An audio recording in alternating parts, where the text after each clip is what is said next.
A modest woman, dressed in a simple light cream outfit, stood quietly while laughter echoed around her. How did she even get in here? Someone whispered just loud enough to be heard. The influential elite of Boston cast proud, dismissive glances her way, crystal glasses of expensive drinks in hand. What they didn't realize was that this very woman, Vivian Bennett, was about to turn their world upside down with nothing more than a single check. Vivian, or simply Viv, had never been fond of luxury or display. Now, at 38, she was living a quiet yet determined life. A simple woman in a plain cream dress stood still while laughter echoed around her, laughter that wasn't meant for her joy, but at her expense. Who invited her? Someone scoffed loud enough for others to hear.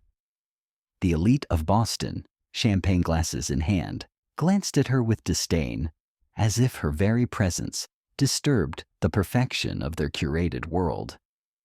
Vivian heard everything, but chose silence. She walked calmly across the room, her steps deliberate, toward the small table where the charity checkbook rested. Every pair of eyes followed her. Vivian reached into her purse and drew out a pen. She opened the checkbook, her hand steady, and then, without a word, she wrote, $50 million for the establishment of schools, hospitals, and shelters for women and children in inner-city Boston. Signed, Vivian Bennett. The room fell silent. A pause in time.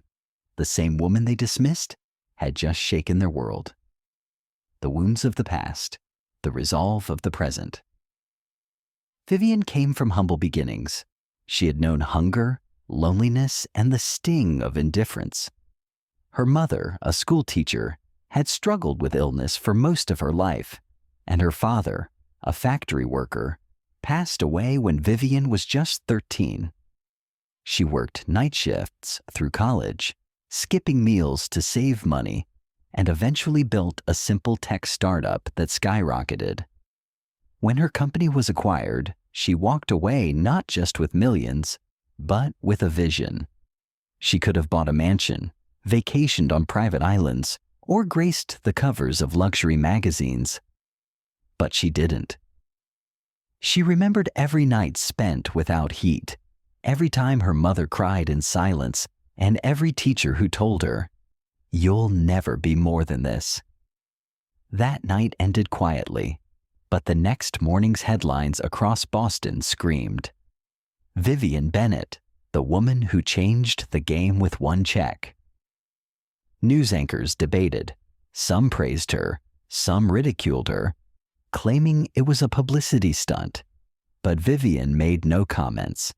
She returned to her quiet apartment and began her work. Construction began within weeks in Boston's neglected neighborhoods. Schools, clinics, vocational centers, real change, brick by brick. Months passed. The same people who once mocked her now invited her to speak at events, donated to her causes, and called her the Mother of Boston. But she remained unaffected by praise, just as she had ignored their mockery. "I'm not doing this for applause," she said once. "I'm doing it because I know what it means to be invisible." One rainy afternoon, Vivian found an old envelope tucked inside a forgotten book. It was a letter from her mother, written just days before she passed.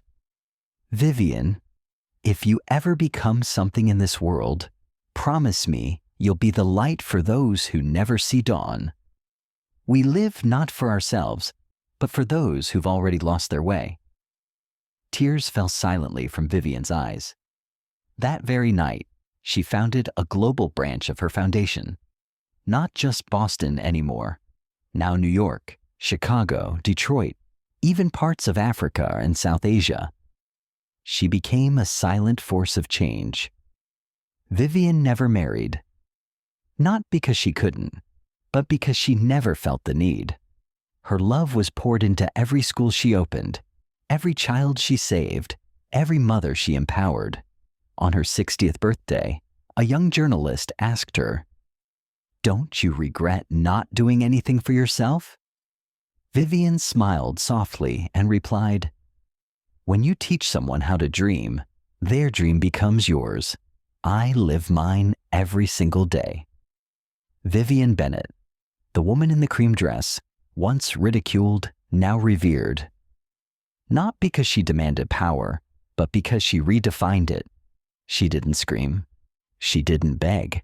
She simply walked into a room, signed a check, and built an empire of hope. And in a world obsessed with noise, she reminded us that the quietest voices often echo the longest.